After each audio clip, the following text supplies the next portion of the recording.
let me appreciate you taking your time to be able to defend this House and for your communication. Mr. Speaker, I'm quite saddened by the position taken by the Council of Governors. A unity that will not be able to save any individual governor from accountability. Mr. Speaker, regardless of the allegation, oversight is a must. And these governors know very well that the Senate has been established by statute, by the Constitution, to be able to defend the interests of the counties and their government. Why is it that it's okay, and we are the darlings of governors, when we are fighting for them to get more monies?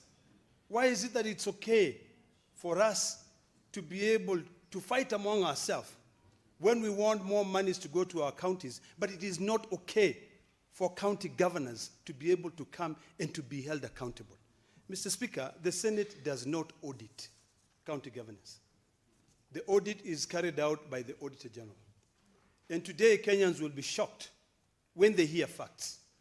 And I'll take a minute or two, Mr. Speaker, to be able to highlight certain facts which have been laid by the Auditor General on specific counties that today I've taken it upon myself to call upon the EACC and the DPP to proceed further and investigate. Number one, Mr. Speaker, if you look at the issue of Kisii County, and I'll be very candid on this, there is the issue of ongoing unsupported work expenditures and post-audit adjustments masking potential fraud. Those are not the words of my colleagues in the Park Committee. They are not the words of this Senate. That is a finding of the Auditor General. Wajir County, Mr. Speaker, there are large unsupported payments with inadequate documentation risking ghost northern projects. Those are not my words. Those are the Auditor General. Nyeri County, Mr. Speaker, there are delayed reconstructed accounts and year-end expenditures, surge suggesting concealment. Those are not my words. Those are the Auditor General. Mandera County, there is a chronological impossible payment, predated invoice, and bulk voucher without verifiables. Let's move to Busia County, Mr. Speaker. Irregular pre-audit approvals and phantom supplies disbursements. Bungoma County, and I'm particularly perturbed with Bungoma County because the current governor sitting there was sitting in the chair, Mr. Speaker.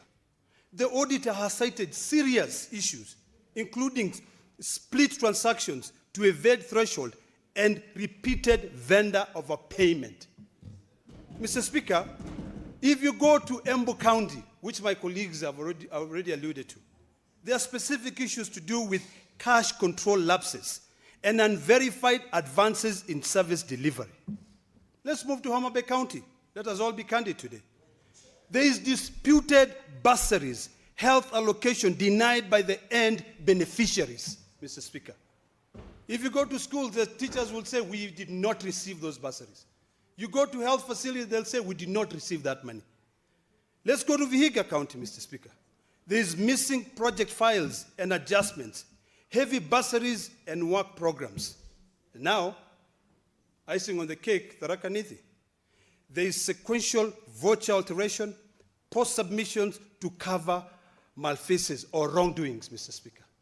Mr. Speaker, if the county governors who are tasked with the fiduciary responsibility are not willing to be able to be accountable, what exactly are we talking about here? Why should we even be standing here and fighting for 495 billion shillings to go to counties? Most of those governors, I dare say, were hustlers. They lived in apartments in Nairobi, but today they live in manicured mansions, travel in helicopters, fleet of vehicles. And they dare point a finger at this house which is supposed to be oversighting them. Shame on them, Mr. Speaker. Mr. Speaker, accountability or being called to account for what has been sent to you is not harassment. And today I want to tell these governors, you are bringing this to yourself. You traversed your counties and asked for the citizens to vote for you. Do you think that the privileges that we have now.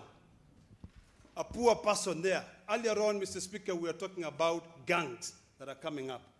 They are coming up because you cannot sit down there and look at your CIDP and say, I have a problem here. The only thing you can say is that, I don't want to be harassed. Harass my foot, Mr. Speaker. You need to grow some thick skin to know that those who are given so much, a lot is required from them. Mr. Speaker, under Article 125, and I'm glad that you've pointed it out in your communication, it is not please, it is a must. And I want to invite the governors to take the Constitution and reread Article 125 of the Constitution, to take the statute, the Parliamentary Powers and Privileges Act, and read Section 19 of the Parliamentary Powers and Privileges Act. Mr. Speaker, I know earlier on we were talking about, maybe adjusting the figures. And I heard my colleague talking about saying, I'd rather not show up and pay the 500,000 shillings, which I'll be penalized. Mr. Speaker, I think it's about time that we do not treat any statute as being static. It is about time that we look at the consequences, intended and unintended, in terms of our legislation, to guarantee accountability. It is wrong, Mr. Speaker, that because the fine is 500,000 and that money is not your own hard-earned money, it is money that you'll get from the public offer that you're willing to be able to pay as a fine. Mr. Speaker, I want to conclude by saying this. Every governor out there must uphold the fiduciary responsibility. And remember that today you are there, tomorrow most of them will be crying to come to the Senate. I want to tell you that Council of Governors will not defend you when you go to court. In fact, the courts have already upheld the position of the Senate. And they have already made a determination that the Council of Governors cannot defend you on issues of fiduciary responsibility. The Council of Governors can talk about devolution. They can come together and say, let's lobby the executive, let's lobby Parliament together for more money to go to our counties. But I want to remind them that the Council of Governors will not be there when you are being prosecuted, when you are being asked to account for the money that you've been entrusted, a fiduciary responsibility. In fact, most of them will be saying, hey, even me, they're coming after me. So ESCC, ODPP, it is upon you. Let us not, for the sake of future generation, let us not turn those audit reports as just documents that the Auditor General has spent so much money and manpower to be able to unearth the rot, the malpractices that is happening in the counties, and just keep them to collect dust. Let us now take it upon ourselves to make sure that we call these governors to account. And Mr. Speaker, as I sit down, I want to thank you for reiterating it. And I want to spell it out, that the only time that we will be willing to sit down and discuss issues to do with accountability, issues to do with treatment, maybe making sure that when you appear, we don't waste so much time, we deal with your issues, is when you continue attending to this session. Senate itself cannot stop you from coming. This is a constitutional requirement that you must respect. Thank you, Mr. Speaker. Senator Kathuri.